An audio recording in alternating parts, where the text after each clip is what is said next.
The following is a podcast with Dr. Mike Israetel. I don't know what else to say. I hope you enjoy the episode. How's it going, everybody? This is the STD podcast, where we discuss exclusively sexual health and past sexual encounters. And we thought no better guest to have on than Dr. Mike Israetel. Dr. Mike, how are you doing today? I am doing exactly as you would expect a person with a very short sexual history, but a lot of sexual disease encounters to be doing. Sweet. Unlucky. Yeah, we'll have a lot to talk about then. Oh, absolutely. Thank you guys for having me on. Yeah, thanks for being on.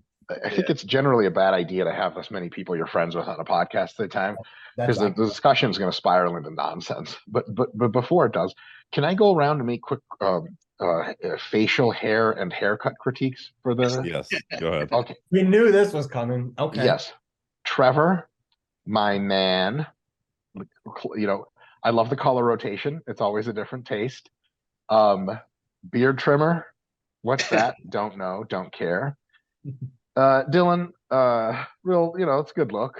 A little hardcore West Side beard type of look.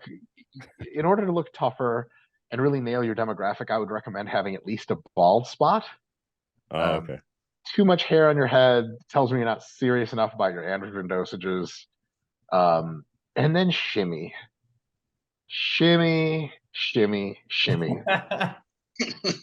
Can you turn a little bit to the side so the folks get a little taste of what's going on? Yeah. So I guess you just tried to become the exact replica of a Jean-Claude Van Damme villain. Like if Chat GPT or whichever one draws pictures, like draw me the prototypical Jean-Claude Van Damme villain, it would be you.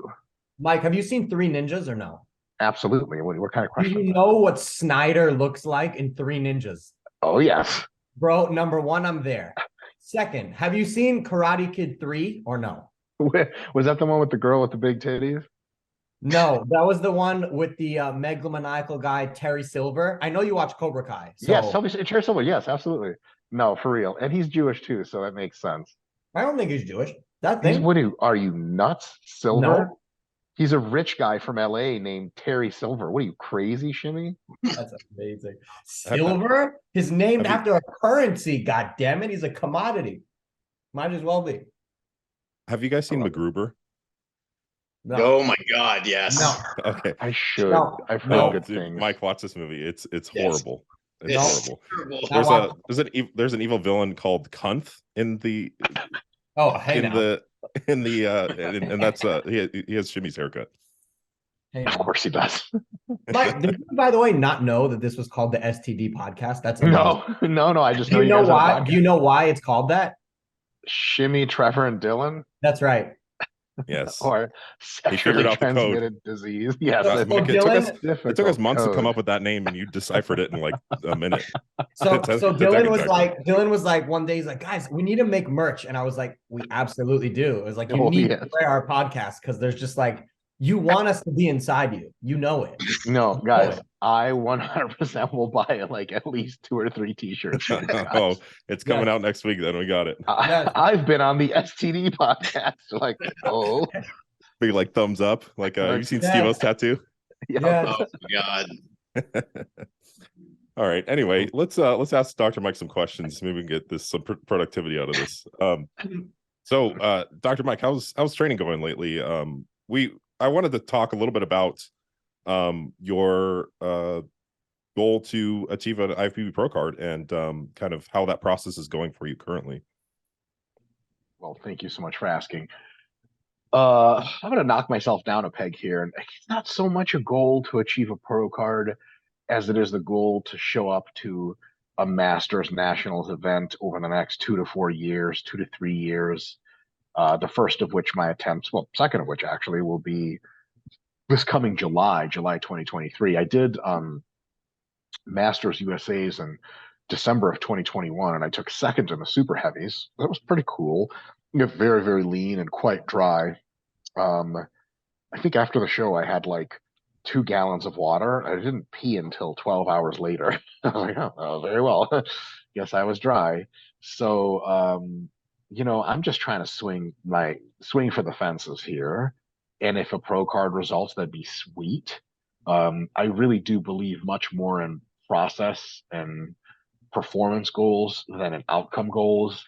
I think outcome goals are cool, but to be honest, there's is a weird thing to me about it because it's so uncertain. It's just like, why don't you focus on the stuff that you can actually have a high probability of attaining, or I wouldn't even say kind of a known probability of attaining. Like if you ask me to give a probability of what's the probability that I'll hit all the workouts and meals and cardio for the next week, I say it's quite high. And I can even give you a number if you like. What's the probability that I'll turn pro? I don't even know how to begin to estimate that probability. Was in a meeting a little while ago, and some folks we're working with asked us to. It was a financial meeting for RP, and they were like, what is like kind of the value of your company in 5 years you would like to see? You know, if you potentially you want to sell it to a bigger company." And I was like, I can give you a number, but like, isn't this just all make believe at this point? Like a trillion, fucking a trillion, 10 trillion, 50 trillion. Like, at what point is it the reality or not? So I say that only because like I don't want to be lumped into that group of people. Like the tip of the spear of this group is, I'm gonna talk a little shit. I'll keep it anonymous, but there's a girl I knew some years back. This is an extreme example, but nonetheless, I think illustrates the point. She had been lifting for the first 6 months of her life, lifting weights, and in her Instagram bio was future IFBB pro. Like, lady, you crazy? Who says audacious things like that? And I know some people get off on that sort of thing, like it really motivates them. I know in combat sports, it's important to believe you are unbeatable in order for you to like go out there and do your best. But for me to do my best in bodybuilding, I don't have to believe shit except wake up, go to the gym, train hard, eat my meals, wake up, do the same thing, and then sooner or later you just look crazy, and people are like, "Well, it doesn't matter what." If you have a lineup backstage and you look at some guys and you're like, based on what these guys believe in, who's going to win? I'm like, I can tell you that guy's going to win. He doesn't have any fat on anything. He can give a fuck what he believes. He could be like, "Oh, I'm pretty nervous. I don't think I'm going to win." And be like, "It doesn't matter. The judges don't know that." You're going to go out there and they're going to be like, "That guy's the winner." So that's a long, pointless, roundabout way of me saying, I just think it's all down to process. And look, if I never get a pro card, it would surprise me. But I will do some serious effort to that regard. And with that, I think like I'm kind of curious. Obviously, it's somewhat of a personal goal. Maybe it has some carryover. Maybe it's beneficial. Maybe if you stepped on stage or you didn't, the effect it would have on RP, give or take. It's hard to say. But for one, I think it's really cool that you are someone who is able to potentially speak to a different audience, being as educated as you are, and also being achieving or reaching to achieve something like that. Is that any consideration within this goal, or is it just strictly like, hey, I just want to do this thing, I want to show up the best I can on stage? Kind of how does that work for you, or how do you frame that for yourself? Well, it's a great question. So I can tell you pretty intimately about the trade-offs. The short-term decrease in intelligence that I experience on high doses of androgens is likely a net negative trade-off for the wealth that RP accumulates versus my perseverance in bodybuilding. Me getting an IFB Pro card would be a good thing, but like we already have Jared, and so the IFB Pro box is really kind of checked. Like if someone even much more popular than me, like Jeff Nippard, if he turned pro, would that really create any waves anywhere? Like, I don't know, maybe. So it's definitely not a bad thing, and I think it's a marginal positive if I do. Does it compare to many of the other levers I can pull at RP? Probably not. Like if aliens came down, for like the only thing that matters is the success of RP, the company. 5 years from now, if it hasn't grown by X amount, we're going to nuke the Earth. I would quit bodybuilding tomorrow. I would train to look just like good, lean, no more competitions, none of that shit, and just do tons of content and all this other stuff that we're doing, apps and things like that. So on the reason for why I do it, a big part of it is kind of a bit of a bucket list item. It'd be nice to have a stamp on my passport, so to speak, and be like you're officially good at bodybuilding. That'd be cool. I mean, neat. Nothing I ever thought I would be remotely in contention for, I will say. Like most of my life, I thought I would never achieve. But as far as it being communicating to another audience, I think that's probably a big deal. I think when a lot of people see IFB Pro next to your name, they're like, oh, this is a serious person. Now, at the same time, somebody like John Meadows, RIP, he was already a huge deal before he was ever a pro. And he was as big of a deal as he ever was way before he was a pro. And his pro career was kind of like, I think things happened and then he wasn't a pro, or he stopped competing. But so I think I'm already kind of there as far as clout. And I am actually, really jacked by most standards. I've trained with pros, and nobody's like, "Who's that guy?" They're like, "Oh." A lot of people are like, I've had guys be like, when is your next show? And I'll be like, "Oh, like Masters Nationals," and they're like, "You're not a pro," and I'm like, "No." It's like an awkward thing, Like, you didn't get an invite to Stacy's party? I'm like, "No, man, that bitch fucking hates me." It's the party everyone's going to. So it does help. It does help to speak to, like, having an advanced degree and being an IFB pro would sure be really neat. But I think as far as bodybuilding clout or whatever that would buy me, I think I'm largely already there. And just being jacked and lean and training a bunch of pros and being associated with them is a good step of the way there. If I'm being honest, would it be super fucking cool to just see that happen? Oh my God. That's really like the only good reason I'm doing it. It's like this like nasty personal journey.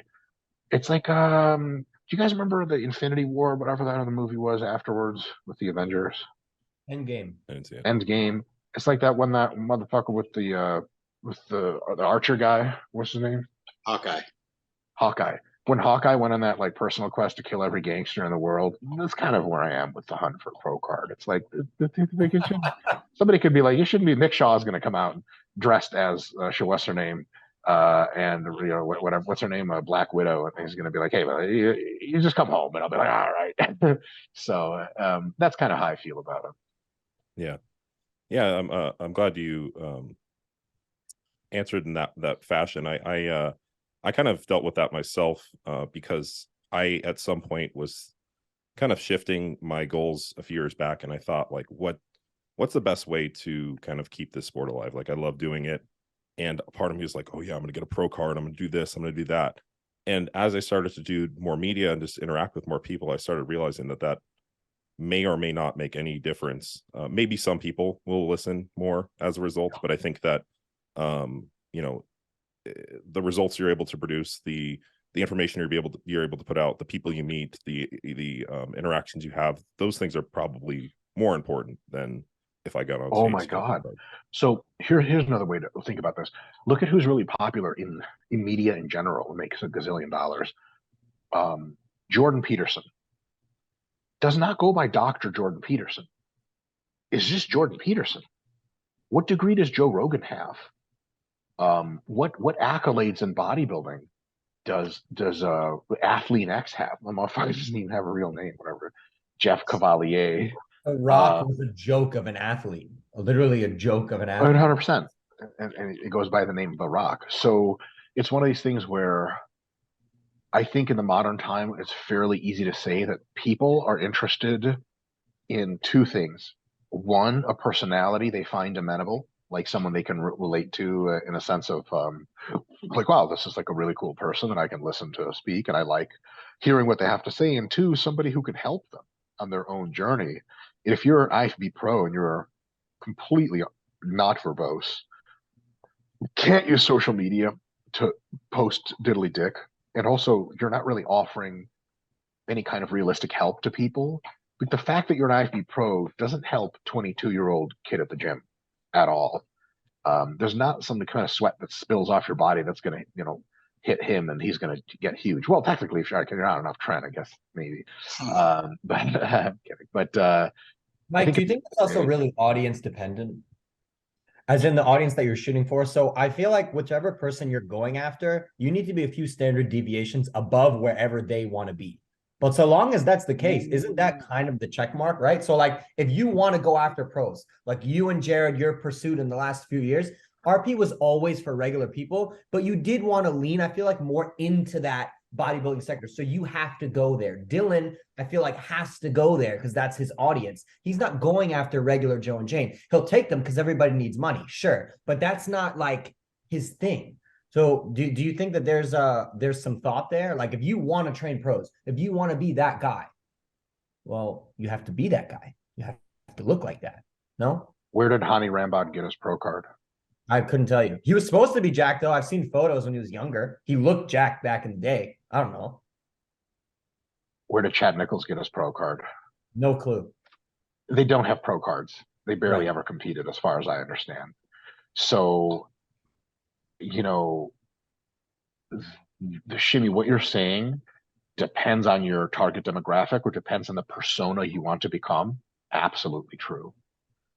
The standard deviation thing is a very, very interesting thing. So for folks, I'm sorry to be pedantic and risk being a piece of shit. I actually am a piece of shit, so no hiding it.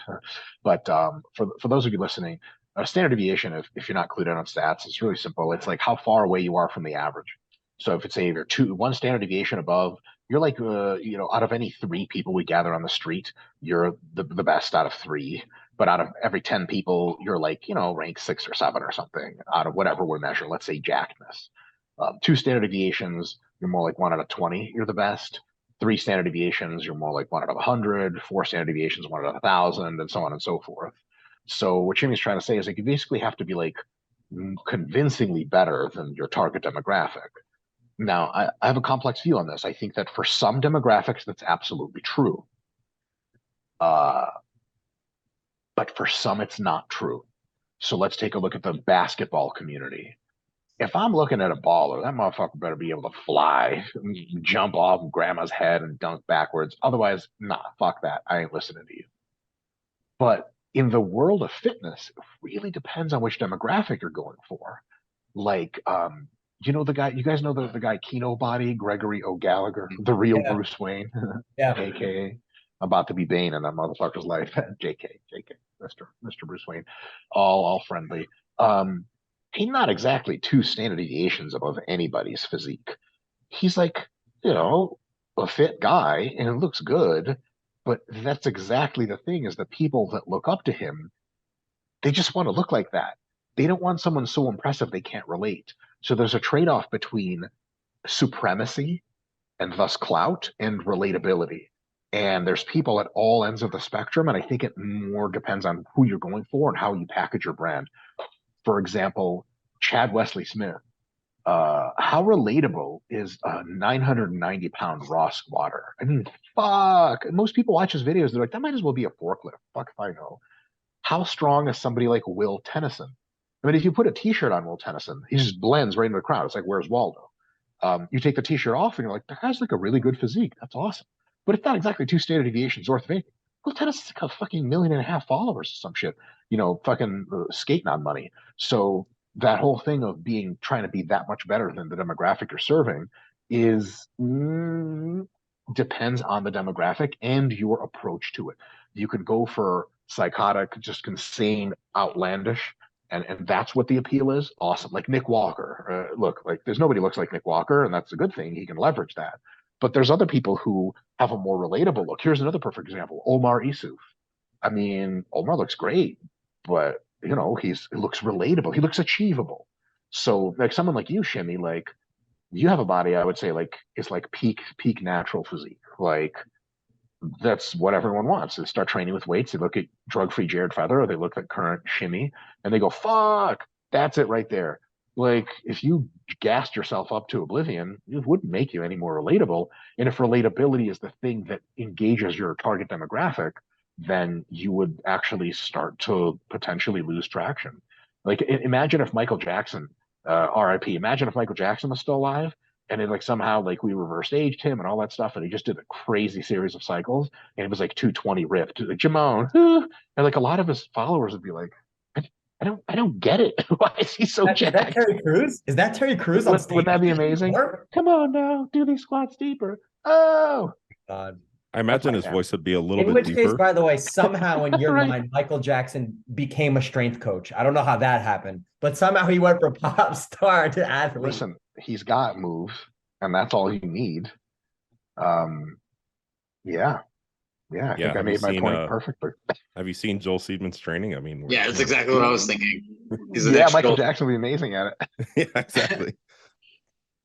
Dude, podcasting is so hard, Mike. I'm so tempted to just go down with you on that Michael Jackson road, but like I know if I do, we're not going to get anything done. Yeah. What are we here to get done, folks? Yeah. Let's be completely honest. If anyone listening wants information about shit, all I do on YouTube is talk about information. If you guys want information, I'll shut up with the jokes, but we can all just do jokes and it'll be great. People just want more jokes anyway, so I don't know. Yeah.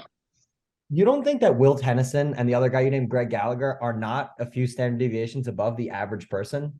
We forget the average person looks bad. They're bad. Their audience is not the average person. The average person doesn't care about fitness.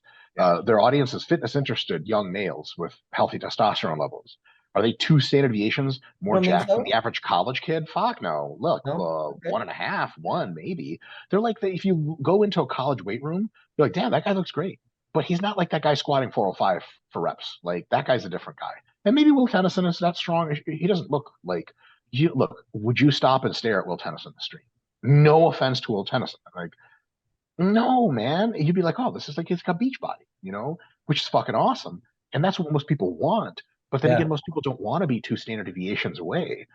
2 standard deviations plus away means freaky. And I think all of us 4 on this podcast have like an eye for the freaks. Like to us, if we see, Shimmy, if you see a guy at your gym that's 6'2", 340 with striated triceps, you're just going to be like, I want to know more about who you are. Why are you? Where are you from? All of us here would just be like, exactly what I would say. Why are you together? That's exactly what I would say. Fucking guy, right? None of us would see like a guy who's like a cool 6-pack and cool chest and be like, oh my God, look at that guy. We wouldn't bat an eye, even though if someone objectively came up to us and be like, hey, listen, what does most of the world want to look like? We're not insane. We'd be like, yeah, that 340-pound guy, of course. That's nonsense. We just have an eye for that. And I think sometimes that tends to bias us into thinking like that's the grand goal. Interestingly enough, like the way Nick Shaw and I came up, like we wanted to look like freaks because they just read a lot of muscle magazines. There's no other explanation for it. And we loved the look. Would it have been better for us financially to court a more pleasing physique? Maybe. So I think it's important from a business perspective, from a self-promotion perspective, to have a good grounding in reality of what is my target demo, what do the people want, what are they most likely to associate with, and then separately try to figure out what it is that is good for my soul, what it is that I want to look like. My soul is going to be happy when I have like upper glute striations. That's how I'm going to be singing.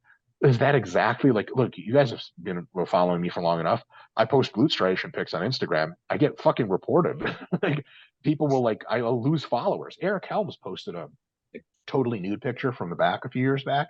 And he was reported, he lost like 1,000 followers. And he had to make this post about like, guys, listen, this is what I do. Bodybuilding is an art. If it wigs you out, namaste, see you never. But this is like the case. So at the end of the day, we have to understand at least the difference between those 2 things.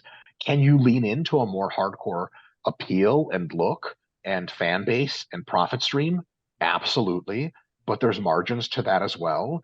And then I think the biggest way to do that is, to Dylan's point, I think, is winning stuff. Like if winning stuff or having really good social media presence and really going for that freak factor. There's that Ilya Golem or whatever. Do you guys follow that Instagram? Yeah. He's got some synthol going on, but also he's really jacked in real life. Like his Instagram is crazy, and I'm sure he has no problem recruiting clients and stuff. Because there's that just like, what the fuck is that factor? You can lean that way. You can lean into fuckboy factor. There's an odd middle ground where you're just a guy who uses a lot of steroids, but maybe doesn't look unbelievable. I think there's a huge pie and a growing pie for everyone. You have to think through, what do I have to offer? Where am I going? What is my fan base now? And what fraction of them will follow me to where I want to go? Will they drop off or will they increase? Like, imagine Jeff Nippard just went on the fucking Rich Piana kitchen sink cycle. He's almost certainly going to lose like 1/3 of his followers or something. because they like the fact that he's drug-free and relatable looking. So I think that the whole, it should be, I hear you about like, you have to be better than the people you're appealing to, is a game theoretic way of doing things that works. But there are other ways, like relatability, for example, which can crush in their own regard. And if you are a person who is known for relatability and you decide to become exotic, oh, I don't know. Hopefully that works out for you. If you're a person that's exotic and decides to become relatable, that might work out with you. Greg Doucette sure did it. He used to be, well, he was an IFB pro, right? And he was like jacked, really jacked.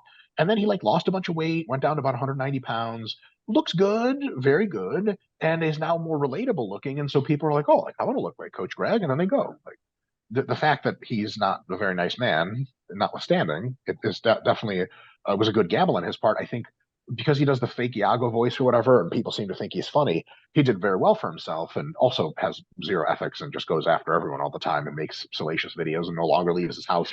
Everyone wants to beat the shit out of him.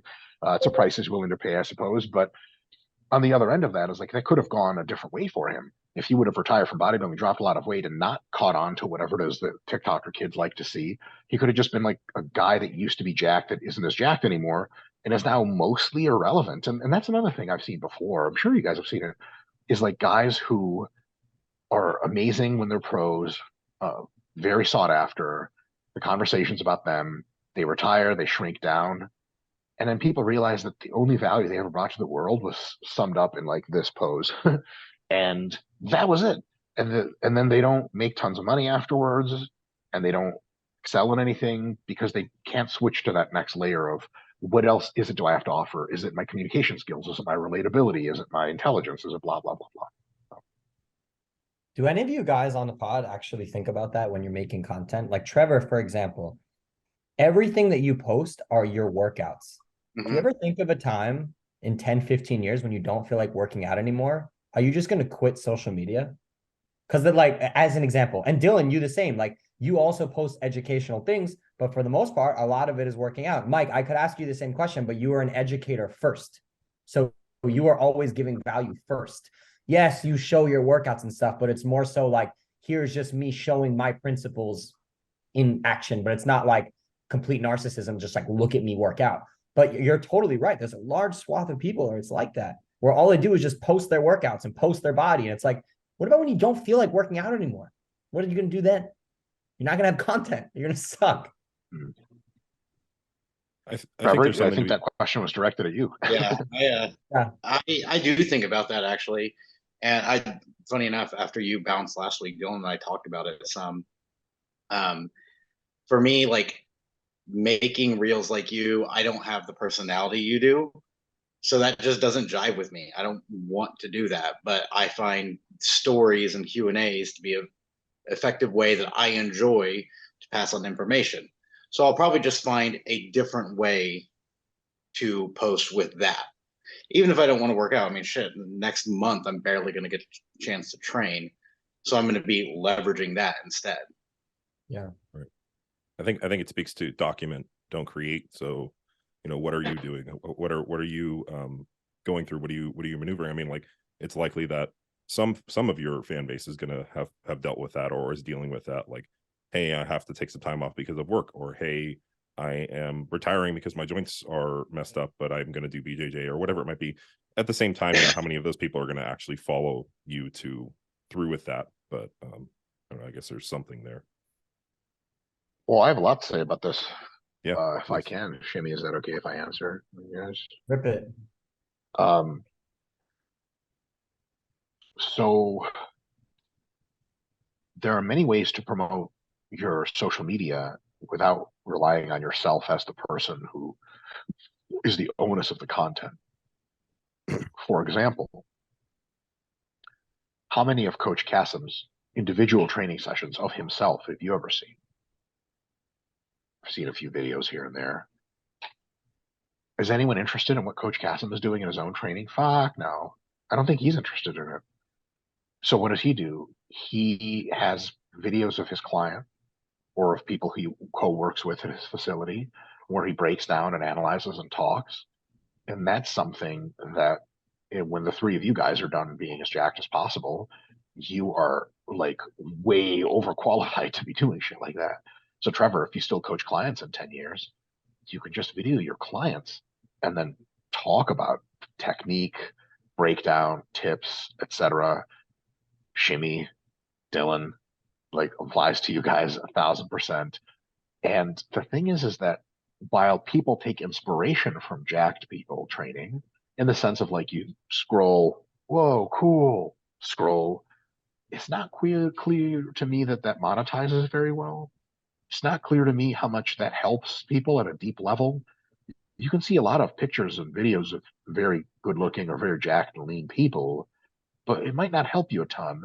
But if I get to any one of your 3 pages, Dylan, I've noticed you've cranked up the content considerably over the last several months and years. I mean, I can just be like, holy shit, this is like free knowledge. And then if I'm someone who's, coming up in the fitness industry myself, or just someone who's trying to be in shape, and I end up following you guys for whatever reason, I may be inclined to send you a DM and be like, hey, like, I noticed you hack squat this way. What about this? And you just answer a couple free questions for me. And you're really nice about it. I go, oh, thank you so much. And then I don't need anyone to coach me because I'm fairly competent myself in this scenario. But like my uncle is like, man, I just need a coach. You're like, I know this guy named Dylan or Shimmy or Trevor. And they're like, who is it? This is the guy who's just going to help you a ton. He's helped me before. And all of a sudden, like, even though you've never worked with that person for financial gain, you're getting a referral. And then who that uncle doesn't know anything, they're going to be like, well, yes, shoot me over his Insta. And he's going to be like, hey, my son Bobby says you're great. And you're going to read the DM and be like, who the fuck is Bobby? There's a lot of people I've had sex with. No Bobbies. Okay, that's good. And then they're going to be like, do you have like coaching plans? And you're like, holy fucking shit, I'm in the mix. So I think a huge thing that a lot of us can do that doesn't really leverage our physiques at all is like, how are we helping people? How are we educating people, troubleshooting for people, answering questions? I mean, in the Team Full Round forum, Shimmy, are you in that motherfucker yet? You better send me a DM. We got to get you in. Although we do have oh God, I'm going to cancel myself. I was going to make a joke at the expense of both of our Judaisms, but dude, you did it on our video. You might as well. I'm very proud of my Judaism. So are you. So it's all good. We just have like a thing where like it's enough. A certain number of people of our ethnicity in Team Full Round forum. You know what I mean, Shimmy? It's just kind of too much, Yeah, I figured. This isn't shul after all, I'm kidding. I would give, Mike, what I would give for you to go with me to shul there's not enough of King Midas's silver that I would give for that to happen. That would be so funny. For $5,000, I would do it, no problem. That's it. You're like, well, hold on a sec here. Your own Judaism. Negotiate? Like, what are we talking about here? I'll give you $5 and a free McFlurry from McDonald's. Right? Can I give you some rugelach to sweeten the deal? You end up giving me $5. I'm like, where's the McFlurry? You're like, the machine's broken at McDonald's. 100% accurate. This negotiation's never going to end, is it? It never ends. No. On a serious note, though, like what you guys do at Team Full Ram is you just like answer a fucking zillion questions, and that's the most value I've seen created in any one space at any one time. And I mean, look, I'm not here to like stick my dick into your tea, but I do imagine the people you meet through the forum probably DM you guys and they're like, can you coach me? And by the way, for the record, if that's the case, by all means, coach the living fuck out of them. It's awesome. And it's just but that's a private forum. If you guys do this in public with your Instagram, it's just this big revolving door where people want you to help them. And if they look up to someone super jacked and they send them a few DMs and they never get any answers, well, they're not going to pay that person. There's no way to pay that person. And if they look at their coaching plans and it's like, well, $1,000 a month, like, fuck that. What are you, crazy? I'm not made of money. And they go to you guys, it's more moderately priced, it's more relatable, etc. That's how people get in the door. So that whole thing, basically, to answer the question of, are you worried that your content will become less relevant? It doesn't have to be, because you could just pivot. And I encourage you guys to do this even now. Don't just put out videos of yourself. Put out videos of your clients, put out technique analyses, breakdowns, Q&A, all kinds of stuff, because the purpose of the way that you are successful on social media and fitness is helping people, helping other people. If you have a bunch of likes on your biceps, that's cool. Let me tell you guys another quick thing really quick. at RP, we used to sign all sorts of people to rep the brand or for money, just to test the waters to see who converts better, right? And conversion is a matter of like how many users do they bring to us and buy our products. And one of our worst converting demographics was really, really hot ass girls. Do you guys know what I'm talking about? Like people just known for their ass. They may be aware of it on some level. They may be completely aware of it. They may not be aware of it. They have like, this one girl we had, she had 1 million plus followers on Instagram, and she basically just didn't convert. And the reality is, almost all of her followers were just people who either used her for instant inspiration, like girls scrolling, be like, wow, she looks great. I got to go to the gym. Or people who were like, wow, she looks great. Screenshot, bathroom, tissue, the deed that must be done. So at the end of the day, like just you looking good is nice and all, but it doesn't carry the day. I'm I'm not worried about you guys at all continuing to be successful. Not in the slightest. I'm the opposite of worried. I'm like, I think you guys are doing amazing and going to do even better. It does, I don't want to say break my heart, it's a bit extreme. I see people who are, I'll give you a caricature of this kind of person, in their late 30s or early 40s or 60s if you're Asian and don't age. um, they're known for being like a little fuck slut, you know, like a little fucking bimbo with little titties and ass, and people like, comment. And they get enough coaching throughput just by pictures of their ass. They have some clients and stuff, but their content is awful. They know almost nothing. They can help almost no one. The heartbreaking part of that is what happens when you're 47 years old and there's no Botox in the world that can fix the wrinkles. What happens when you're just not a little young bebopper anymore? What happens when your page engagement goes down and you look at it and in your honest of moments, you're like, oh my God, I'm aging out. It's like, what if you're the world's best porn star and now you're 51 years old? Like, there's a great fetish market on OnlyFans, I'm sure, but it's not the kind of money you used to make if you work with your brain, and especially if you work with, this is a stupid euphemism, but with your heart, like you want to help people a ton, man, you know, until you die, you will be valuable as fuck. But if you're working on just what your body looks like, you know, that's scary. If I was one of those people, I'd be like, Jesus, like, how do I securitize my future? You know what I mean? Yeah. I think it's something that I've maybe not super consciously done with my social, is like trying to not make it solely about my physique. Because Yeah. I do think through the lens of like, will this be valuable to anybody in any way, right? Like, yes. Okay. So okay, that's why you're posting it. I have no idea. Some people are like, I just post stuff on social media that like inspires me. Like, wait, what? You could just screenshot stuff on your phone. The social media is literally for the other person.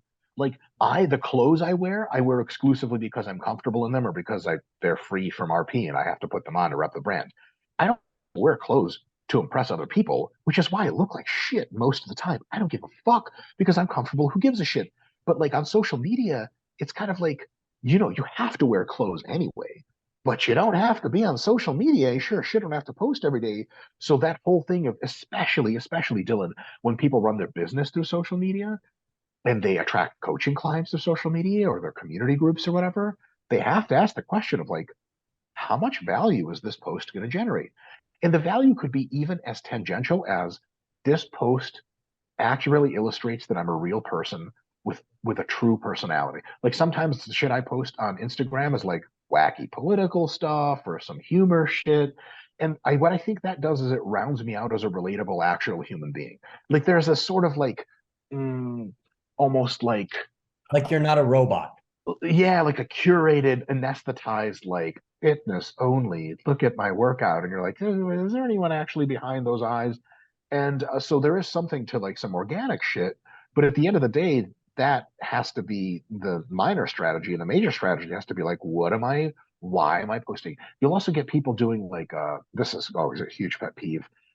When people post the videos that they make on their phones for, or like, here's my workout, and half of the length of every clip in the fucking slide reel or the what's that called, carousel, is like them hitting play, walking over, setting up their dumbbells, doing this, oh my God, racking, walking bro. back. I'm like, you know, every phone has an edit function. You slide, save, It's 2 finger movements. And I don't know, like maybe some people are like, I'm really like illiterate as far as technology. That shit is basic as fuck. And it's almost like, do you realize you're speaking to someone, you're providing value? You got to do a little bit of curating. Yeah.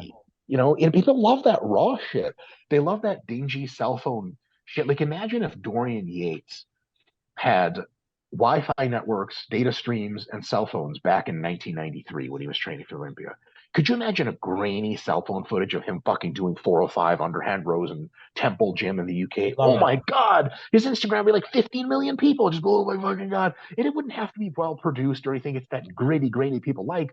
But if I got to watch Dorian set up for 5 minutes before he does anything, I'm just going to keep going. So there is a bit of it too that was like, what value are you creating? At least try, To that point, on like a very small level, you post a lot, obviously, and obviously sometimes you'll post your workouts, but sometimes you'll do that where you'll literally just post a set and you'll be like, hack squat, set of 11. No music, just the music in the gym, no caption, no hashtag, no flashing angles. And you're never one to do that kind of stuff anyways. It's not your thing. Sure. And those videos crush. Yeah. Like you look at the crush. Yes. Like I was talking to the guys about this. Like my following is nothing. It's nothing, but whatever. Oh, stop, Shimmy. No. That's not the point. The point is like I was doing videos with like me being retarded on the voiceover and like different captions and da. And then I posted a video of me just like squats with nothing in the background. And the video for like my numbers did well. And then I posted on my story and I was like, do you guys want to see this? And it was like resounding yes. And you know, my shit is like boring. It's 2 minutes for a fucking set. You know what I mean? Well, and now hold on. Now hold on. So this actually applies to all 3 of you. Funny that you guys all have the same STD and have a podcast. How did you guys all get the same STDs? We fucked each other. Nice. I love it when it's just explicit. Like I'm just gonna cut. Well, we did. There's a lot of the goat like time zone. We had to figure that out, but we difficult. Logistically difficult, but possible. Yes. One of the things I follow you guys for, because I follow all 3 of you, is something that I think is a real big deal and you guys can leverage. It is technique ASMR. Like people watch your guys' videos because there's tons of idiocy in the gym. Do you guys ever watch someone do a squat in real life between sets? And every time they hit like just above parallel and come up, a little part of your soul like cracks like an ice diamond. Every day. Every day. The closer the matter it makes me. Dude. And my worst experience is when their technique and setup is really good and then they cut their ROM and you're so fucking close. At least if you were like round backed and shitting your guts out and your knees caving in, I'd be like, wow, this is just like a dumpster fire. It's almost like you watch someone like drive an exotic race car and they don't even know how to gear shift. They're just in first gear. It's like, why did you buy that thing if you're going to do that shit to it? So I guess Shimmy just straight up left the fucking conversation. So it was part of it's for him. We'll relay it to him after. You can watch it. Yeah. You can watch his own podcast. You guys have the technique and effort ASMR market completely cornered. I watch Trevor's videos. I've been watching Trevor's videos for years. I don't follow that many people. And one of the things I watch for is like, oh, wow, this is how I should be doing this exercise. And the other thing is like, I want to see how far he can go. And I'm like, oh, he's a failure. And then he just does another rep. And I'm like, stop, Trevor, stop. We need your team for him. Don't kill yourself. And he does another rep. And you're like, holy fucking shit. And he does another rep. I'm like, oh my God. That stuff is so rare because like if you follow pros, super jack dudes, I mean, they'll pick up a really heavy weight and they'll and then they'll stop and they're just like, there's something missing from my soul watching that guy fuck that exercise up. But you guys have this ability to do the exercise. I mean, Shimmy's like the king shit of this, of just like unreal ROM, unreal control, unreal depth, unreal everything. you know, Trevor is you know, obviously you guys are like, I made this analogy in a video. I was reading a book when I was a little kid about dinosaurs, and one of the things was the biggest dinosaurs in the world, and there was the ultrasaur, the seismosaur, and the supersaur, and they are respectfully the tallest, heaviest, and longest of all the dinosaurs. Which one was the biggest? Well, they're all three the biggest, just different kinds. You guys are kind of like that. Like Shimmy has outright the most outlandish ROM and psycho technique. All of you guys have unbelievable technique. Trevor has like this ability to go close to failure and like is basically Trevor's like Icarus, except his wings don't burn off. Like I'm pretty sure he's in the sun at this point. He comes back, wings look fine. You're like, very well. And then Dylan is like this gnarly combination of two of you guys, who's also like fucking the size of like a house. You guys just post organic training videos and keep doing amazing technique and pushing yourselves. And that's what people want to see. I want to fucking see it. And there's tons and tons of people. Like people make this comment about my training for a while. They'll be like, "Oh, this is like real workout ASMR," and because they like the clanking the plates, the background gym music or no music at all. There's something pure to it. This is how you do a fucking pull up. This is the best goddamn pull up video I've ever seen in my fucking life. And then if you're in that camp of people who like good technique and ROM, and it's a growing camp, you as soon as you finish watching that video, you're like, I want to go to the gym and fuck shit up. Is if I see a guy doing partial pull-ups like this, I'm like, I guess I just wonder what his cycle is, because this is the only thing that's going to explain why he's so jacked. I want to see what his parents look like to see why the fuck he weighs 290 at 23 years old. You know what I mean? Like that's what I want to see. But with you guys, I don't think you need any gimmicks. It's just like be yourselves and lean into that fact that you're outlandishly in amazing shape, can push harder than anyone, and can do it with unbelievable strict technique. But that's how it should be done. Like no joke. If someone's like, "Hey, I've been watching XYZ's videos on how to train. Who else should I watch?" It'd be like the three of you assholes. And they're like, who are those people? Just shut up and watch them, because that's how it's done right. And if I didn't know you guys, if I walked into a random gym in Oklahoma and just saw Trevor training and was with my friends, I'd be like, what do you think of that weird guy with the purple hair? And he'd dunk like 3 squats in a row and I'd be like, that guy's a fucking pimp, dude. I want to come shake his hand.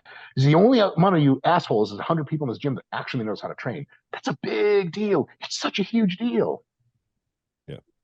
Yeah. That last one that you just said is something that a lot of my friends who don't really lift weights, we talk about that a lot, especially when it comes to like our technique, our camp, where they'll be like, they don't need to know anything about working out, but they could walk in the gym and be like, I don't know what he's doing, but that's it. I don't know what it is, but it's that. And he may not be the most jacked, or he might be, but for sure, these other guys, they might be moving the weights, whatever. And I don't know shit, but that's right. It's the diligence. I would describe it as diligence. The control. Every rep looks the same. Every rep seems to be taken through a range of motion that you can't ask for anymore. It seems like there is a challenge. Like if you have dumbbells and you're doing dumbbell presses, the maximum challenge is to stretch them to here and then push them all the way to the top. There's no way for them to look and be like, how is that guy avoiding the movement? Because there's a level of that most people in the gym know, like if you're lifting a lot of weight, they're going to try to dump your ego down a little bit. So they're like, yeah, but, and they start searching. They're like, is it his range of motion is bad? Is the technique is bad? And if I was to watch you guys, I would end up going through that logical series of steps and be like, no, man, they got it all covered. It's just something. It's just something that, like I remember training weightlifters and hypertrophy training at the training center.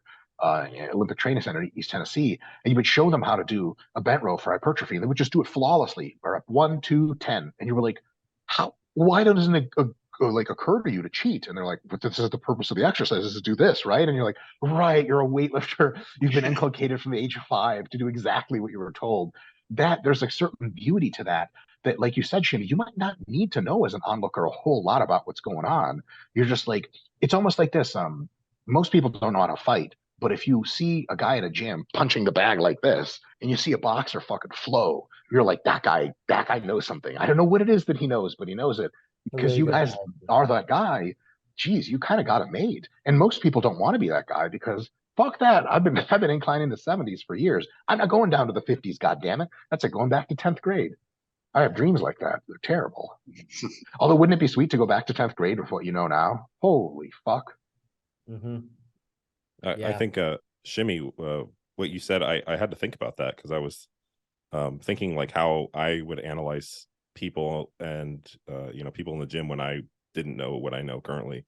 And I do recall looking back at people with, you know, pristine technique and just noticing something that was like, you know, pleasing about the way they trained, right? Lee Priest, I remember like he was very diligent with how he did his movements. There's another person I followed coming up was Cody Montgomery. He was younger, so I kind of related to him. I just remember it was very consistent, and I just didn't know, I couldn't grasp like, how do I do that? But I just know I like that and I want to do that. Yeah. Well, so that's a good point. Here's the funnel for you guys. You guys train amazing. You post it. You train your clients amazing. You post it on your social media. People see that, they love it. They don't know why. They like your page, they follow you. Later, you give explanations on why and what's good, and they go, wow, that makes a ton of sense. They try to do it themselves. They succeed, they fail, they succeed, they fail. They decide they want your help. They hit you up in the DMs. You just DM them back a cock picture. That's how I start all my conversations. Pretty much. Because like if you might as well see it now, because you're gonna see it eventually. It's like a filter system. We're talking about your dick, right? Yes, not a picture of a rooster. No. And the picture is a bit illusory because my penis can only be seen in an electron micrograph. It's not actually light that you're seeing, but it's there. Technically, scientists say I technically have a penis. That's what the doctor said. He looked really sad. What you're saying is you're more of like a grower guy, not a shower. You're more of a grower. Or you don't show or grow. I just used to tell people that, Shimmy, and it turned out that also was a lie. I'm neither a grower nor a shower. What I tell the ladies is what your boy lacks in penis size, he makes up for in attitude. Now, at that point, they're usually walking away from me. I'm also 4'1", so they just maybe never saw me to begin with. But I'm there. That's my guarantee. I'll be there, baby. You know what I'm saying? You tell me, unless it's more than 5 miles away, because I can't walk that far. Interesting strategy to become a bodybuilder with such a small penis, because it just makes it small. Makes it proportions and such. Dude, Dylan, you really said it all. Because we all start bodybuilding thinking it's going to make us look more manly. In all the pertinent ways it does. But then, dude, this is like, here's me telling the story I shouldn't tell. I was, back in my single days, I was like text flirting with a girl. And this is the first time it ever happened to me. She's like, let me see it. Send me a dick pic. And I was like, oh, gee whiz, people really do this? So for the longest time, this is still statistically very accurate. Girls don't give a flying fuck about your dick or how it looks or anything like that. Guys, like when, random incels harass hot women online, they're like, send them a picture of their dick. And it's like, this is not, I know that you want to receive a picture of a vagina, but girls don't want to see a picture of your dick. But she was like, yeah, I want to see it.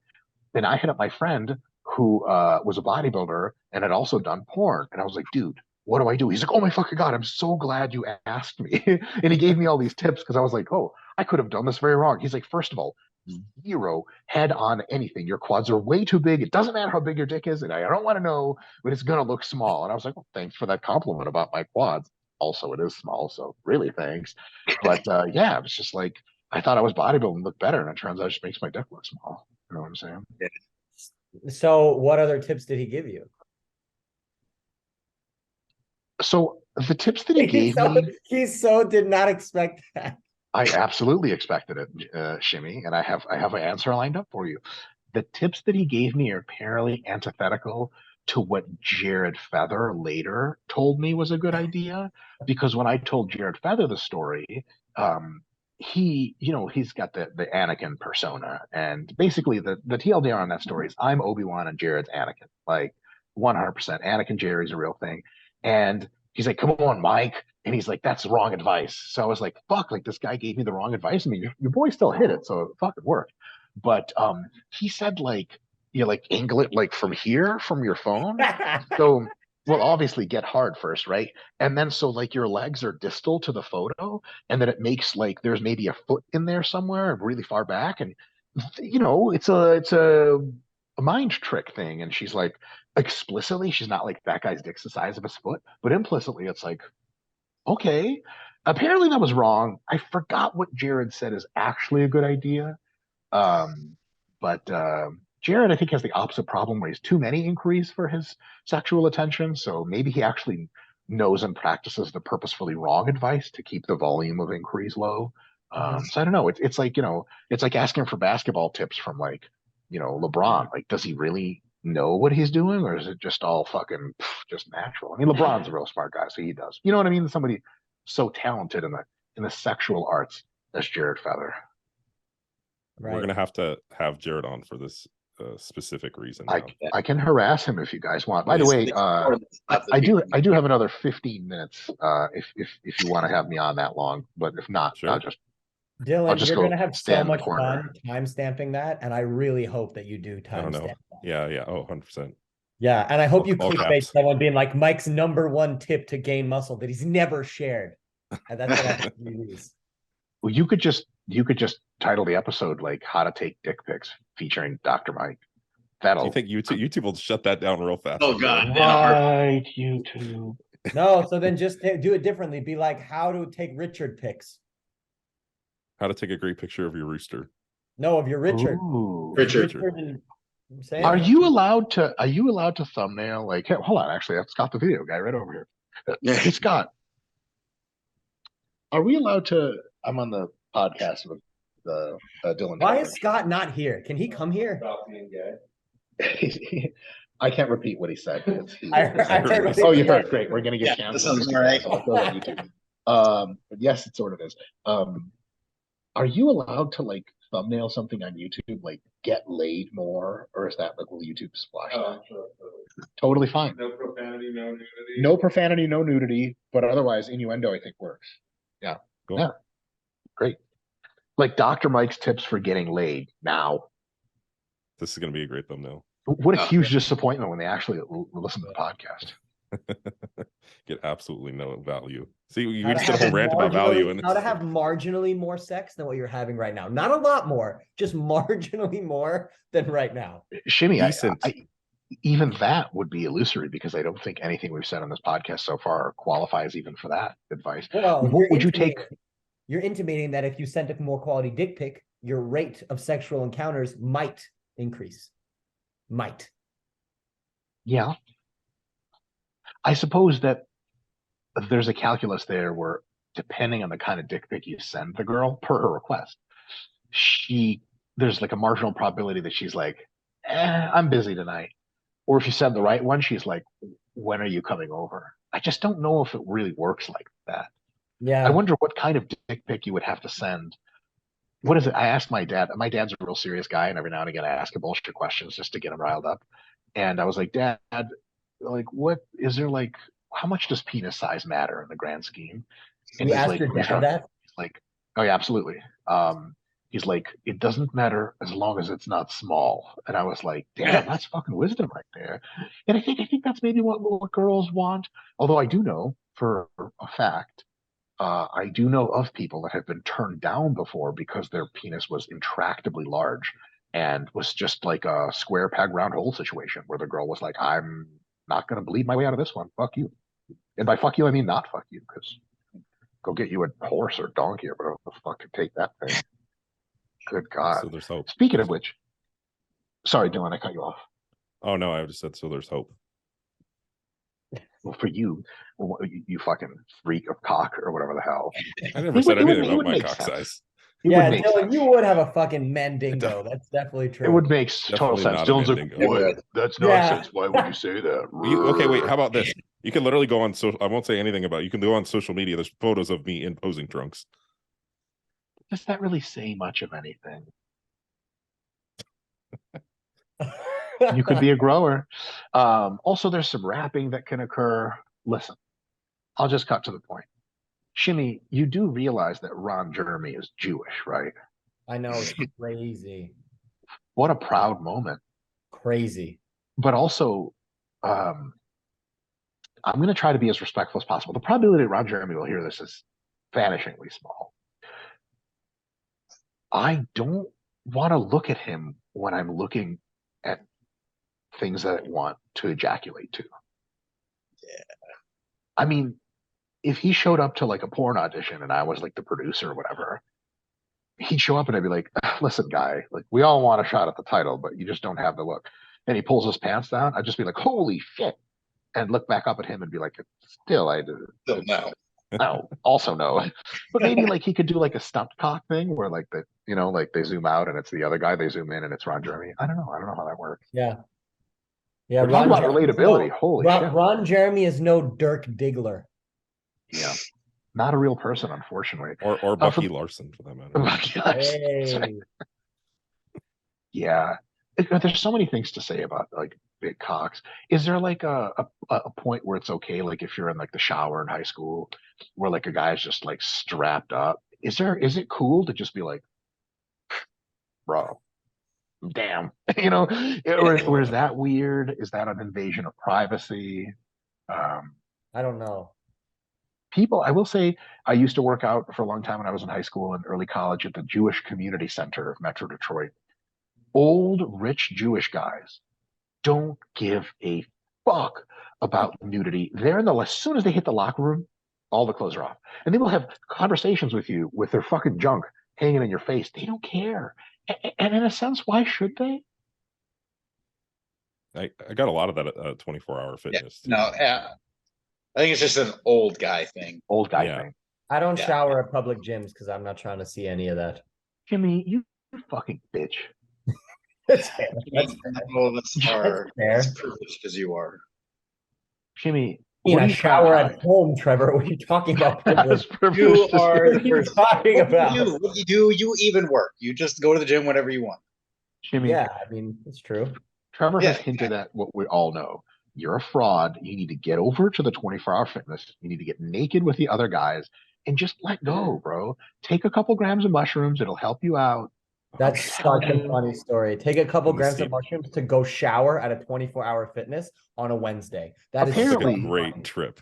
You is haven't so been funny. able to do this yourself, so I'm just saying drugs can help.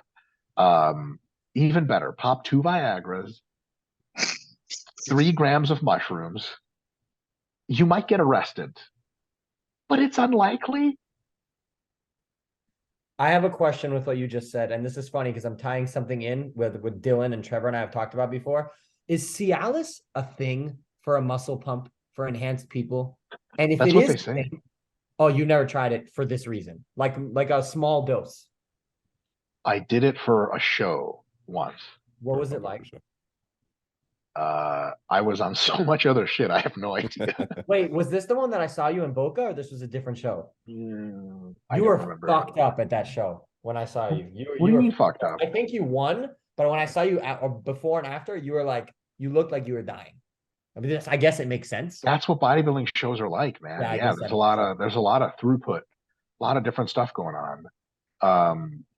So I will say that I know a ton of people use Cialis to increase the magnitude of their pump. A lot of them use it daily. The real big question is the pump realistically causative of hypertrophy, or is it correlative to hypertrophy? Is it like the metabolites and the crazy tension that give you a pump that grow you? We know the answer is yes. Is it also the pump? We do have mechanistic data in animal models and single cell models that says that the pump itself is hypertrophic. But is that a transient effect we see in the first few cycles of cells growing and that after which just has no effect? Or is it something that can continue? Obviously, the research, as far as I know about it, of like arginine and NO products that give you a pump, is every single study I've ever seen, and I've seen most of them, I think, is that there's no effect on hypertrophy. So that leaves me curious as to what Cialis does.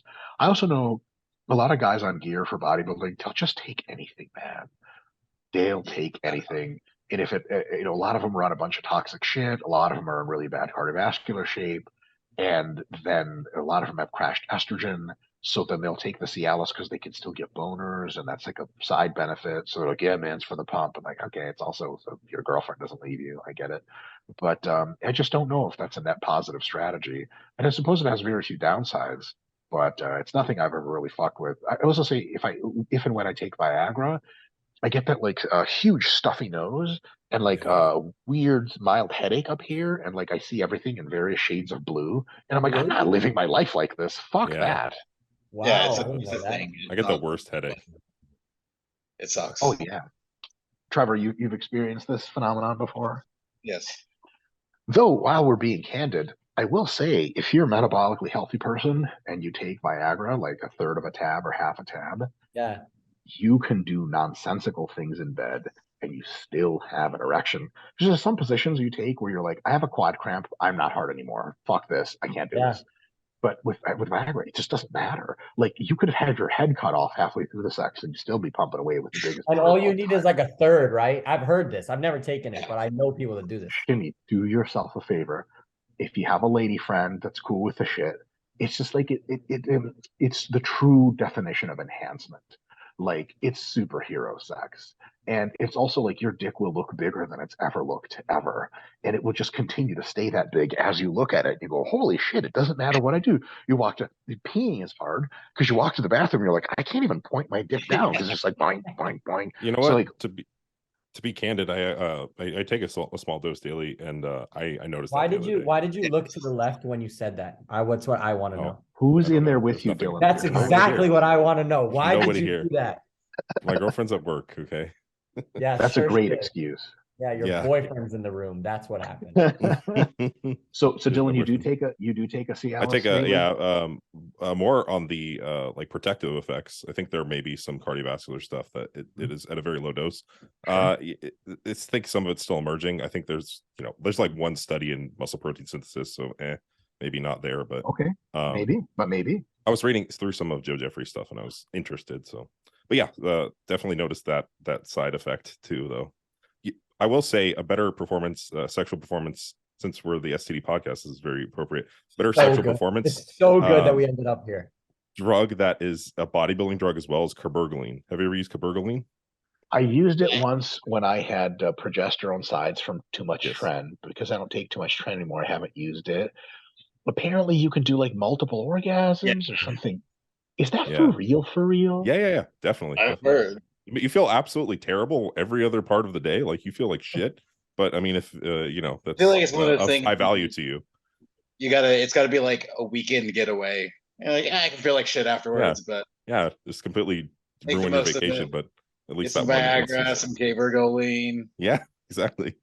Do the homies call it Humbergaline or no?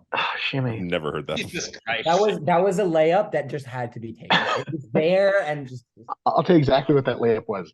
That was the NBA is mostly New York Jews circa 1933 layup. It was like one black dude comes out and just goes, and that ends the Jewish supremacy in basketball. Humbergaline. I'm into it. So like, I'm sticking to it. Fuck it. That's what I think it's good.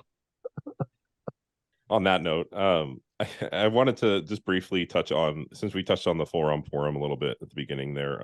I just wanted to ask you, Mike, why you started that forum. And one thing I see a lot, which is kind of funny, is people kind of mischaracterizing the Team Forum, like people who are maybe not in the know, and I think this is great actually. Like they're like, well, it's not full ROM all the time, like trying to contextualize and all that, and from what I understand, it's mostly kind of a joke, right? Yes, it's tongue in cheek. It's not an empirical claim. Like it's like looking at the company Delta that does the airline company, and you're like, well, their wings are largely not Delta wing shaped. You're like, yes, I know that. Yes, also true. So how did Team Full Rom come about?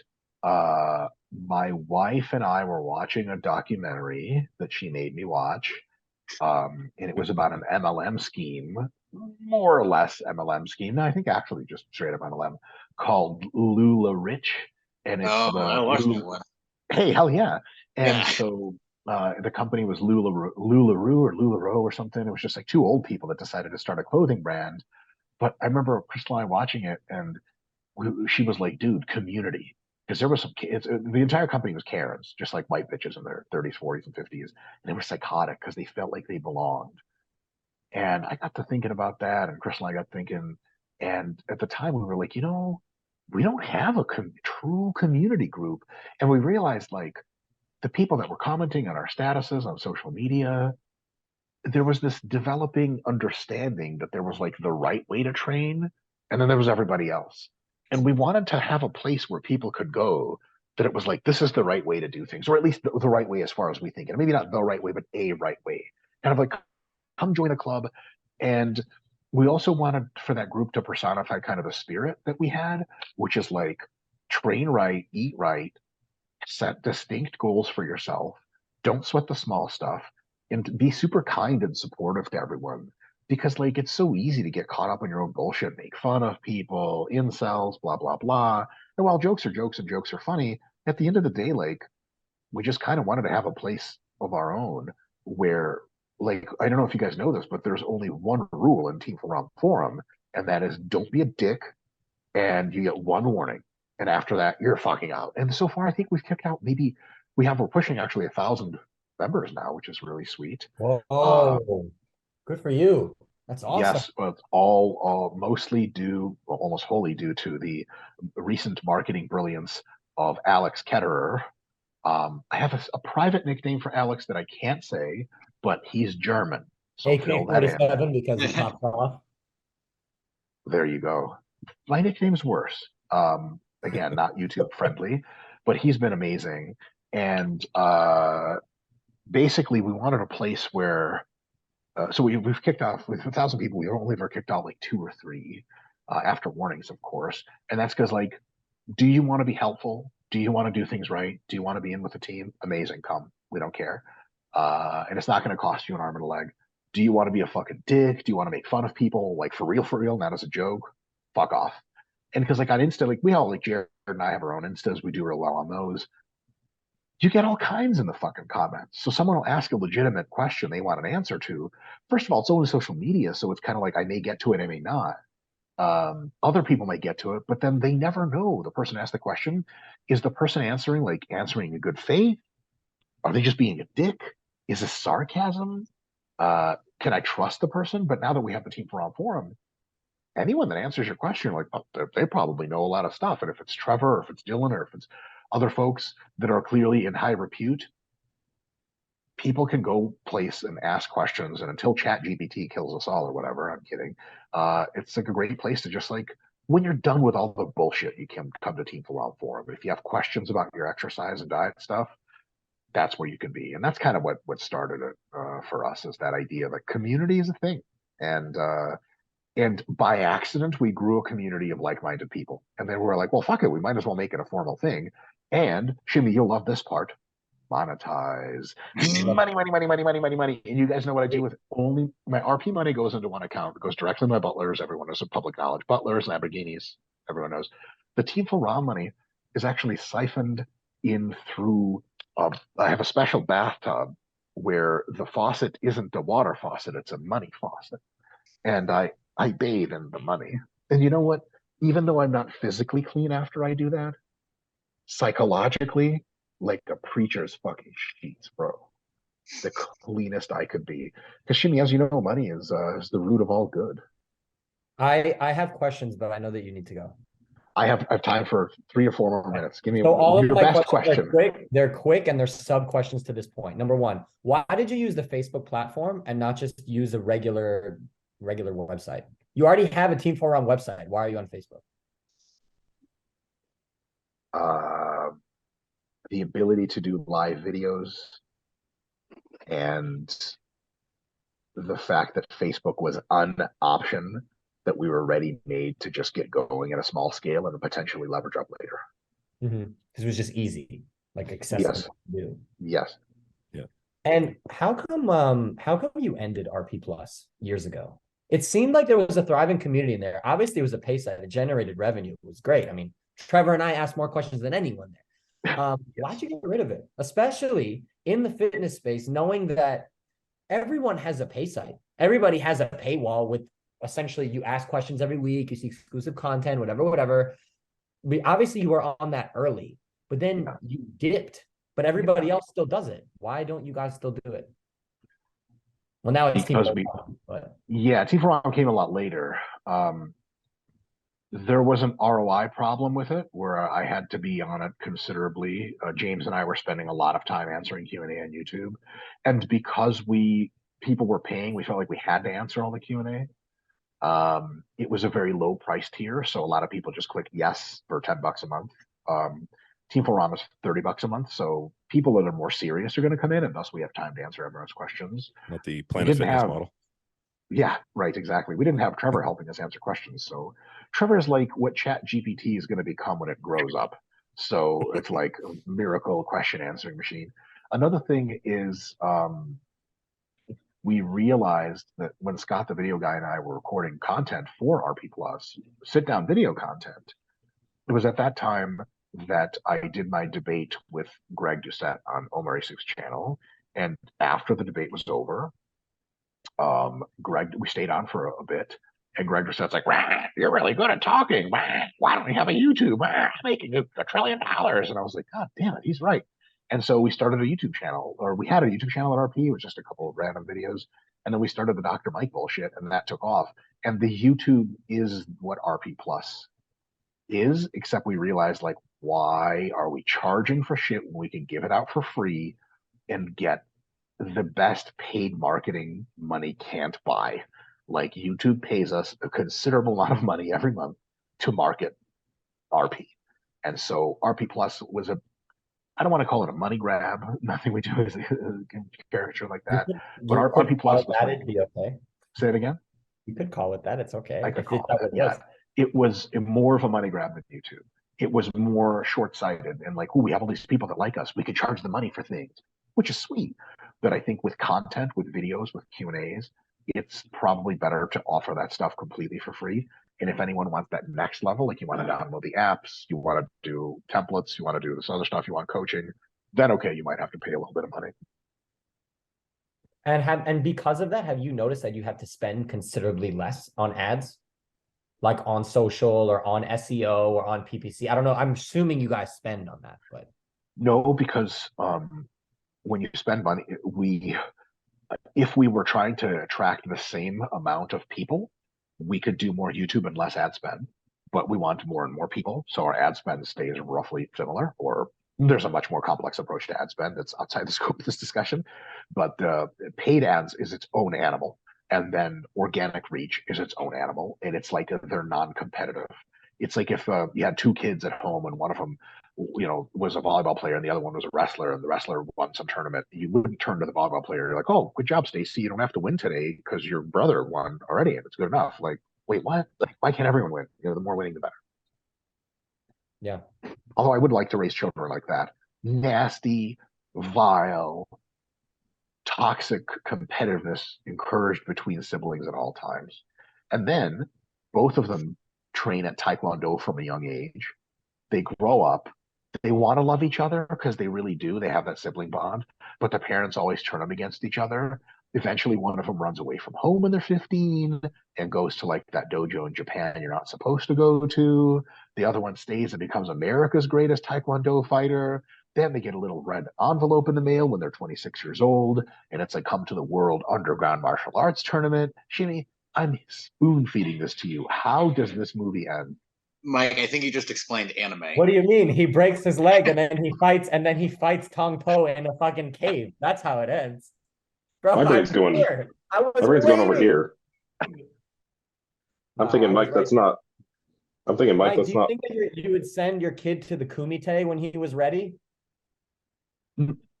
Any child of mine should want to go to the Kumite when he's ready. I don't need to send you. If I raised you right, motherfucker, you'd be clawing your way out the door. He'll be grabbing fish with his bare hand as part of his training. Goldfish, piranhas, sharks. Yes. Dylan, what were you saying? I was going to say, Mike, you should know this more than anybody. How you raise a kid has almost nothing to do with how they turn out. It's probably going to be a mailman. I don't want to hear this bullshit from you, Dylan. I heard it from you first. Lie. I know. I don't want to hear it back. I want to train my kids to be martial arts. Next, you're going to tell me Taekwondo is not an effective combat art, but there really is no underground Kumite. I don't want this bullshit from you, Dylan. And honestly, you're being like a little toxic right now, and it's kind of rude. I want a world in which Steven Seagal is the best fighter. Don't you guys want to live in that world? Mark, what are your Mark, wow, I just called you Mark. Like, what are your Trevor's like, I don't get the joke. What are your thoughts on Marked for Death as a cinematic masterpiece? I mean, like, I think you said it all. It's a cinematic masterpiece. You know Marked for Death very well. Absolutely. Okay. You don't quote it, so I don't know. I'm obsessed with it. It's one of my favorites. So not everyone brain power is taken up with movie quotes like you, Shimmy. Yes, they are. Mike's is. I know. I can do a lot of movie quotes. My dad is the king of movie quotes. I think I really need to rewatch. Here's the problem. A lot of these movies I'll rewatch on weekends when I'm finished with work and I'm high on marijuana. and then I have to wonder, is this sarcasm? Or are they really, this is their best attempt at cinematography? And then I realize it's the latter. And it's maybe not depressing, but kind of too sobering. No Retreat, No Surrender is the pinnacle of that. The pinnacle. No Retreat, No Surrender was who is in that? So that's Jean-Claude Van Damme's first movie. He doesn't speak at all. He plays an angry Russian, and all of the audio is like from a video game when he comes in. He's a complete badass. He doesn't speak. He's the villain, and he just fucks everybody up. He is the villain. I have a hard stop to never watch movies where I don't watch movies where Sylvester Stallone, Jean-Claude Van Damme, Steven Seagal, or Arnold Schwarzenegger are the villain. I just don't do it. The only caveat is I've seen parts of Terminator 1, but I don't like to watch it because I don't want to see Arnold as the bad guy. Dude, The same. only caveat, yeah, like why would I want to do that? I can't. The 1995, I think, or 94, 95, the George Clooney Batman with Arnold as Mr. Freeze. Great. Trevor, how many lines can you spot off like any time? Well, the best Arnold quotes ever. Some of the best Arnold quotes ever. Freeze in hell, Batman. I mean, it's so good. Great. And he's a villain, but he's not, because later he's like, I only want to do is save my wife. And the number of one-liners at the end when, dude, oh my God, that movie, I gotta rewatch that movie. High as fuck. When fucking, what's her name? Poison Ivy, she's like, he loved me. He loves me not. And then she finishes pulling the flower petals and like, he loves me. Not. And then no, Shimmy, yeah. So like, it's a dark corner of the jail cell, and then his light comes on. It's like boom, and he's like, not. And I was like, it's going to be a bitter harvest. I was like, oh my God, this is so good. I'm gonna watch that right now. The best. I'm gonna watch that right after this. Whenever I see you again, we'll hopefully do a marathon of just like old shitty Golden Globus movies. That's I'm gonna invite my dad because he's gonna be all about it. Revenge of the Ninja, if you know. Oh yeah. Oh, absolutely. Yeah. All of it. Lionheart. There's probably a person who was like in their 50s who like their kids were watching those movies in the 80s and they were like, movies suck today. And I want to like come back from 2023 like, hi, I'm from the future. Yes, this is an iPhone. It's really cool. You're right. Objectively. And they're like, thank God. It's like, it's not just the new shit. You're right. These kids are going to grow up and regret that they ever watched these movies. Do you have people who like Golden Globus movies like you? And when you meet them, you're like, I've never met you, but we're best friends. I've never met you, but like, I know you. When I see clips of like Bloodsport or whatever, and I read the comments, I'm like, I don't know you. You're my best friend. We're 100%. Friends. You're great. You're great. Especially when they pay attention to the idiosyncrasies. I will say, I got to go in a sec here. Sure, my alarm does. Okay. The training montage intro movie for Bloodsport, when that song comes on, I want to beat the shit out of anyone in my way. I want to train for forever. MRV Infinity. Like, yes. God damn it, that shit. Oh my God. And then Chung Lee is breaking the fucking ice blocks, and that rich white dude in England is breaking the fucking wood. I don't know what martial art that was. Rich. That's like Steve Hall or something on his day off. I can't love enough. The soundtracks they really got right back in the day. I mean, and also Michael Dudikoff, who is the star, if you don't know. And if you don't know, you're a better person. You know that I know. You know that I know for sure. But if the podcast listeners don't know, then good. Don't ever watch these movies. It's just huge. I think I showed I was like becoming friends with Jared 10 years ago, and I was like, you have to watch these movies. And I made him watch American Ninja 2. He's like, I hate you. And I was like, I just deserve it. This is awful. Because I was always like, it gets better, but then it never gets better. It just gets worse the whole time. I always thought that, dude, I thought the way you pick up girls is you just like kind of just stand there and you sulk a lot and they just come to you, because that's how Michael Dudikoff got girls in American Ninjas 1 and 2 and 3. And it's just not remotely very good pickup artist advice. And I wish I had different influences when I was younger, is what I'm trying to say. Please do a training video with one of them. When you're following grows and you have the like the real Michael Dudikoff. Yes. Jimmy, I won't be able to breathe. I can't stand that. Like literally, if you're like, oh, like here's like, I don't know, like who the fuck's famous? Like Jay-Z, I'd be like, yo, what up? You know what I'm saying? Let's do this workout. Right. If they were like, oh, here's like Michael Dudikoff, I'd be like, Mr. Dudikoff, I'm a huge fan of your work. And he'd be like, are you being sarcastic? I'd be like, Not in the least, sir. A little bit, but not in the least. He's like, I was there for your explosion when you met your master at the end. I know what happened. He's like, oh, you're delusional and have the mind of an 8-year-old. You're like, yeah. So good. So good. Anyway, I think we said it all, fellas. Yes, sir. Thanks for coming on, Mike. Really appreciate it. Awesome. If you guys want to have me back in a few months and actually ask me questions about training without me sidemindering into nowhere, I'd love that. But if you ever want to have me on again, I understand. We give some good tips there and here and there, I think. Maybe. Did we though? And someone's like got a notebook of tips. Like, well, clearly half a tab of Cialis. So we cover the important issues. Yes. Yeah. I'll make sure to summarize it in the show notes. Just basically all the value that was in this podcast. Someone's reading in the show notes like, wow, this is so awful. All right, Mike, we'll get you out of here. Have fun at the Arnold, and thanks for coming on. Really appreciate it. Both of you have fun at the Arnold, Trevor, because Trevor's going to be there. Celebrity. That's why I'm there. That's right. Trevor, Viagra before you meet the people.